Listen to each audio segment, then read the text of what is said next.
We're diving deep into Wizards & Co. for the official How to Play video for this dungeon delving game that will turn you into a wizarding wonder. In Wizards & Co., up to 4 fearless wizards face off in a gem-grabbing, artifact-snatching, dungeon-delving dash. With identical gangs of 10 creatures at their command, players take turns playing cards into dungeons enchanted with ever-changing rules. When a dungeon is full, a battle ensues, with the strongest creatures claiming the coveted artifacts. But beware, not every gem is a treasure. Cursed gems could ruin your haul. Outwit your wizarding rivals, gather the most valuable collection, and you might be crowned the wittiest wizard of them all. Using the dungeon boards with the appropriate player count icons, we will prepare our dungeons in the center of the table with plenty of space for cards to be placed around them. Sort the artifact tiles by the letters on the back of those tiles, and create a face-down stack of enchantment tiles based on the number of players. Sort the wooden gem tokens by type, or keep them in one big messy pile. However, these octagonal gems are cursed, and it might be worth separating them from the rest. The 3 central parts of each dungeon will be filled with 2 artifact treasure chests and 1 enchantment tile. For an introductory game, or if younger players are at the table, we can make for a simpler game by removing the enchantment tiles and keeping the artifacts face down. We're going to explain the basics of Wizards & Co. using these introductory adjustments, but later in the video we'll talk about how those artifacts and enchantment tiles interact with the core experience to slightly increase the complexity. Each player will receive a set of 10 creature cards in their chosen color, along with the matching reference cards and multiplier tokens. For this tutorial, we'll be using cards numbered 1 through 10, but for information on building advanced creature decks, check out page 11 of the Wizards & Co. rulebook. All players should shuffle their deck of 10 creature cards and then randomly determine a first player. That person draws 2 cards and takes 2 cursed gems. The next player in clockwise order also takes 2 cards, but only 1 cursed gem.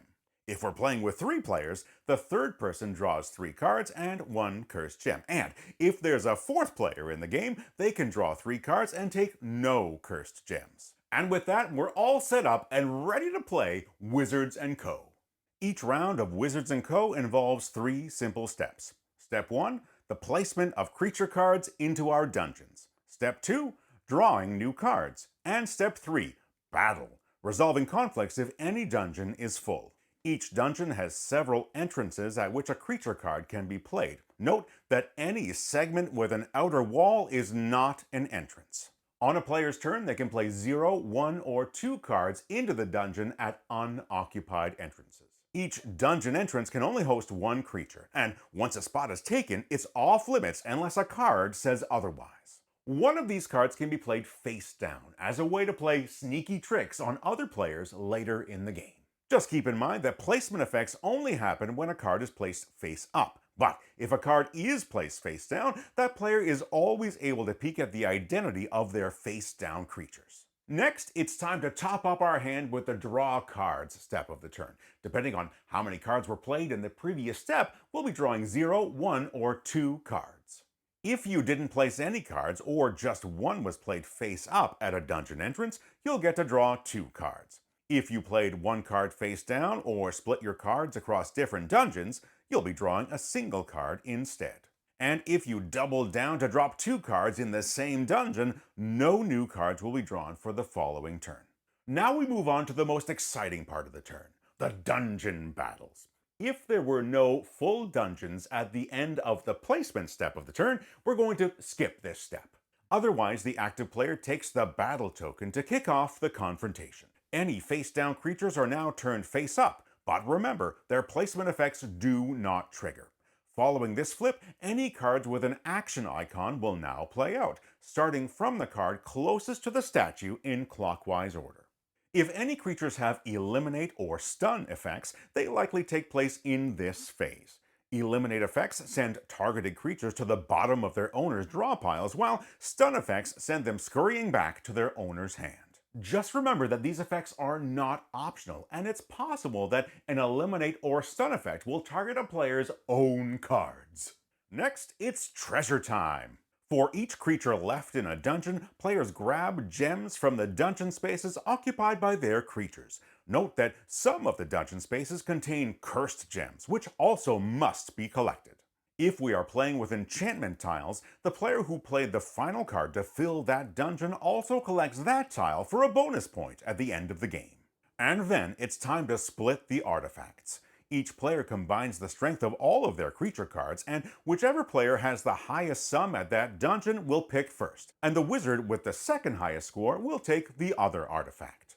In our introductory game, these artifact tiles are worth 7, 5, and 3 points at the end, but more strategic options will be a consideration when using the advanced game rules. After all the goodies are collected, players will take their creatures back and put them to the bottom of their draw deck in any order they choose. If any enchantment tiles are left in the supply, flip that dungeon and set up a fresh one following the same steps as explained for the start of the game. Once the stack of enchantment tiles has been fully depleted, each dungeon will fill and battle one final time before we move on to final scoring. To score the game, we must first determine which player has the most cursed gems. That person will have 3 points deducted from their final score. After sorting out the most cursed player, it's time for those cursed gems to do their nasty work. Each player discards one non-cursed gem for every cursed one in their collection. Any remaining cursed gems are worth -1 point. Now, all remaining gems are sorted into unique sets. A full set of 6 gems will be worth 12 points, with lower point values for smaller sets. Even a single gem with no other uniques is still considered a set, worth 1 point. After gem scoring, we move on to artifacts.